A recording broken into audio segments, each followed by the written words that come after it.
Anda kembali di The Prime Show pemirsa, saya akan ke Pak Diki. Pak Diki, mungkin saat ini kan sedang ada Bu Erlina. Apa yang ingin disampaikan nih Pak? Ya, saya kira hal yang disampaikan Prof. Erlina tadi itulah yang sebetulnya diharapkan ya diterima atau diketahui oleh publik ya. Jadi saya kira momen ini juga jadi kita memperbaiki, tidak ada kata terlambat kan untuk melakukan itu.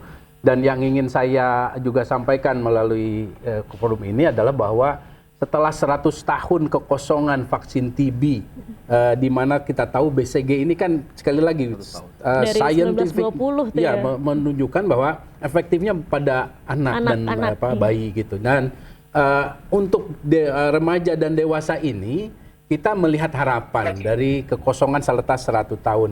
Dan tadi juga sebenarnya Bill Gates sudah mengatakan memang dalam kajian-kajian negara maju itu nggak mau mensupport riset vaksin kalau itu nggak jadi masalah buat mereka. Nah, TB ini adalah masalah orang miskin, negara miskin. Itulah sebabnya dalam 100 tahun lihat COVID begitu cepat. Bahkan rabies, vaksin rabies sampai sekarang untuk manusia masih begitu. Nah, artinya kita tetap mencoba melihat dengan objektif sisi positif dari kehadiran seorang Bill Gates yang dengan memang ada kontroversi lainnya yang itu juga tidak bisa saya ini kan ya, tapi ini harusnya juga membuka pala filantropi Indonesia bahwa Indonesia punya masalah kesehatan sendiri yang harusnya mereka juga ditirulah gitu supaya kita nggak terlalu mengandalkan sumber-sumber lain. Dan sekali lagi ini adalah prospek besar untuk kita juga meraih apa yang disebut dengan melawan TB ini, yang kalau hitungan-hitungan 2030 kecil kemungkinan tercapai eliminasi itu. Apalagi kalau vaksin TB yang untuk dewasa dan remaja ini tidak ada. Nah, kalaupun ada katakanlah 50% efikasinya, saya sebagai epidemiolog masih melihat sisi positif karena hitungannya masih bisa mencegah kematian pada dewasa dan remaja, dan bahkan untuk membantu ya. Ingat, vaksin itu bukan senjata tools yang utama ya, dia harus jadi kombinasi untuk pendekatan lain. Tapi tentu saja vaksin akan punya peran penting. Konteksnya adalah mencegah, terutama yang tadi disampaikan orang-orang yang punya risiko tadi yang disampaikan Prof. Erlina ya. Dan saya lagi sepakat ya, Indonesia sudah tepat mendukung ini, hanya tentu perlulah kita memastikan ya pendapat-pendapat ini diadres supaya masyarakat juga punya informasi yang berimbang. Baik. Terima kasih Kang Diki atas supportnya, karena memang kita butuh vaksin ini dan memang ada pro and kontra, tapi kan tetap ada benefit yang kita dapatkan. Ya, kalau nanti tahun 2028 keluar hasilnya bahwa efikasinya sangat bagus di atas 50%, itu akan menurunkan insiden TB, terutama di negara-negara yang kasus TB-nya banyak, Indonesia terutama. Dan tentu saja kalau insiden menurunkan, kualitas kelompok produktif orang Indonesia juga akan lebih tinggi lagi, sehingga ya dari SDM kan akan lebih bagus begitu ya. Jadi saya sih melihat bahwa ada harapan di sini. Yuk kita, tapi mari kita song-song. Baik. Saya tanya Bu. Baik, silakan Bu. Pertanyaannya saya kembali ke Ibu. Saya ya Bu ya, Bu, tadi Ibu mengatakan bahwa hanya untuk yang TB laten pada umur 15 sampai 35. Jadi bukan untuk semua yang 15 sampai 35. Oke ya Bu ya, janji ya. Jadi tidak semua orang dikejar-kejar kayak COVID dulu. Jadi itu yang penting Ibu yang bicara. Jadi rakyat biar senang bahwa nanti tidak akan ada pengejaran divaksin dan tiap RT misalkan begitu. Nah itu kan Pak Menkes kan bilang katanya mau mengerahkan Satpol PP. Kan semua jadi ketakutan Ibu. Nah Bu itu Fadila, ini saya mau koreksi sedikit, usianya adalah hanya yang Oke, Ibu Fadila, 15 tadi saya itu. koreksi. Ini adalah untuk saat ini kelompok 15 sampai 44 tahun. Jadi bukan 35 ya. 35. Dan itu pun adalah sampai 44. itu pun adalah orang yang berisiko tinggi. Orang. Ya, jadi dipilih pada umur 15 sampai 44 mana yang TB laten baru diberikan vaksin, begitu kan?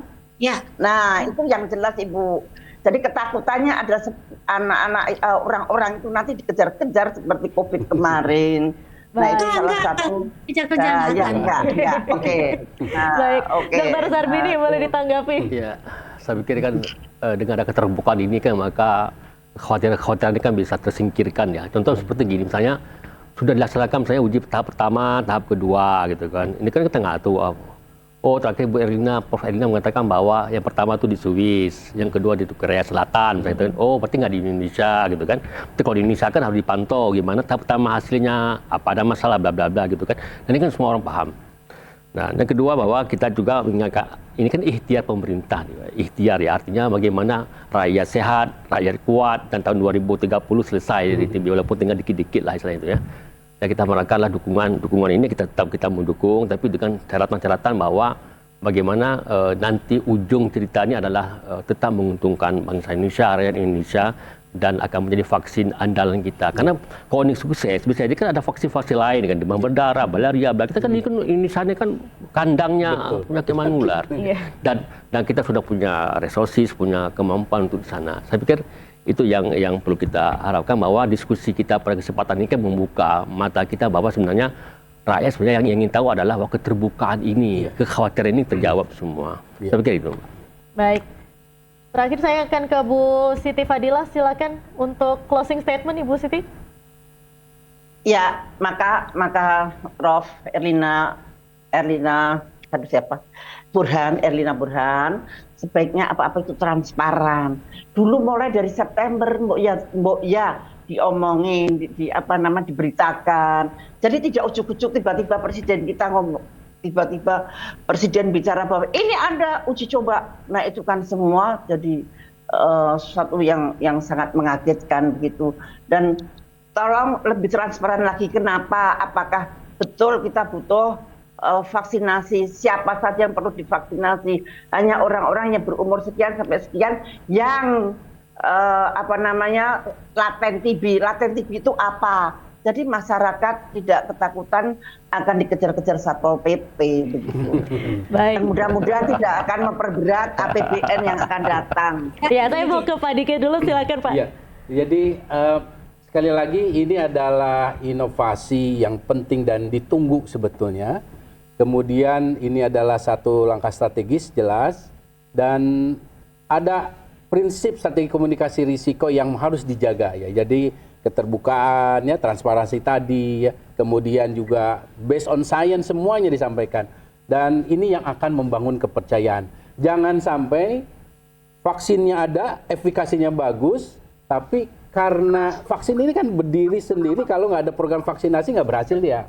Nah, karena ada hesitansi yang namanya vaksin ya, itu hesitansi namanya, karena ada hoax, konspirasi dan segala macam yang tidak diadres baik oleh pemerintah, sehingga vaksin yang bagus ini tidak termanfaatkan. Nah, ini yang jangan sampai terjadi. Nah, kita masih punya waktu. Saya kira forum-forum seperti ini bagus sekali untuk mengklirkan yang tadi sudah kita lihat, dijelaskan baik sekali oleh Prof. Erlina. Ya, jadi saya menjawab tadi bahwa